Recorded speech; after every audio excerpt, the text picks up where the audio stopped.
ពិតណាស់មិនបានយកមកសម្រាប់ធ្វើសង្គ្រាមឈ្លានពានប្រទេសថៃទេ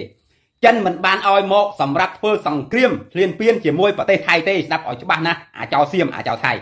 គឺយកមកសម្រាប់ទុកបាញ់ក្បាលអាតបចោឈ្លានពានដែលរំលោភបំពានលើទឹកដីកម្ពុជាបញ្ជាក់ឲ្យច្បាស់បងប្អូនថ្ងៃនេះគ្រាន់តែទៅដល់ចិនភ្លាមអាខ្ទីនអនុទីនឆាន់វរៈគុលគេបានផ្ញើសារមកប្រាប់ប្រជាជនគេថាគេបានស៊ើបសួរបញ្ជាក់ច្បាស់ពីប្រធានាធិបតីចិនហើយថារថក្រោះ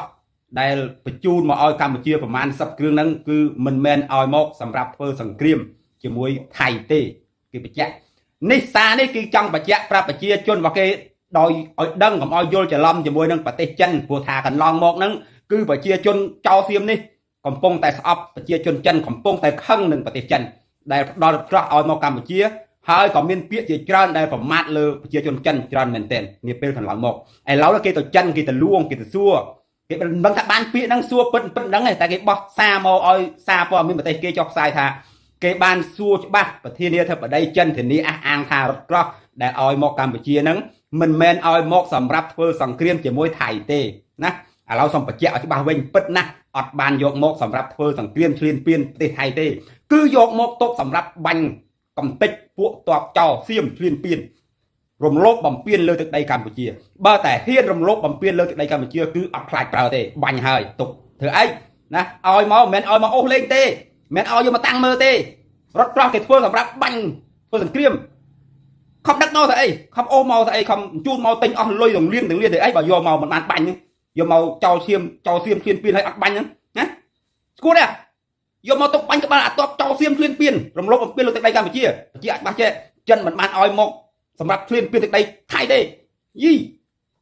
ពិតណាស់មិនបានយកមកសម្រាប់ធ្វើសង្គ្រាមឈ្លានពានប្រទេសថៃទេចិនមិនបានឲ្យមកសម្រាប់ធ្វើសង្គ្រាមឈ្លានពានជាមួយប្រទេសថៃទេស្ដាប់ឲ្យច្បាស់ណាស់អាចោសៀមអាចោថៃគឺយកមកសម្រាប់ទុកបាញ់ក្បាលអាតបចោលឈ្លានពានដែលរំលោភបំពានលើទឹកដីកម្ពុជាបញ្ជាក់ឲ្យច្បាស់បងប្អូនថ្ងៃនេះគ្រាន់តែទៅដល់ចិនភ្លាមអាខ្ទីនអនុទីនឆាន់វរៈគុលគេបានផ្ញើសារមកប្រាប់ប្រជាជនគេថាគេបានស៊ើបសួរបញ្ជាក់ច្បាស់ពីប្រធានាធិបតីចិនហើយថារថក្រោះដែលបញ្ជូនមកឲ្យកម្ពុជាប្រមាណ10គ្រឿងហ្នឹងគឺមិនមែនឲ្យមកសម្រាប់ធ្វើសង្គ្រាមជាមួយថៃទេគេបញ្ជាក់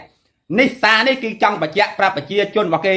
ដោយឲ្យដឹងកុំឲ្យយល់ច្រឡំជាមួយនឹងប្រទេសចិនព្រោះថាកន្លងមកហ្នឹងគឺប្រជាជនចោលសៀមនេះកំពុងតែស្អប់ប្រជាជនចិនកំពុងតែខឹងនឹងប្រទេសចិនដែលផ្ដល់ក្រោះឲ្យមកកម្ពុជាហើយក៏មានពាក្យជាច្រើនដែលប្រមាថលើប្រជាជនចិនច្រើនមែនទែននាពេលកន្លងមកឥឡូវគេទៅចិនគេទៅលួងគេ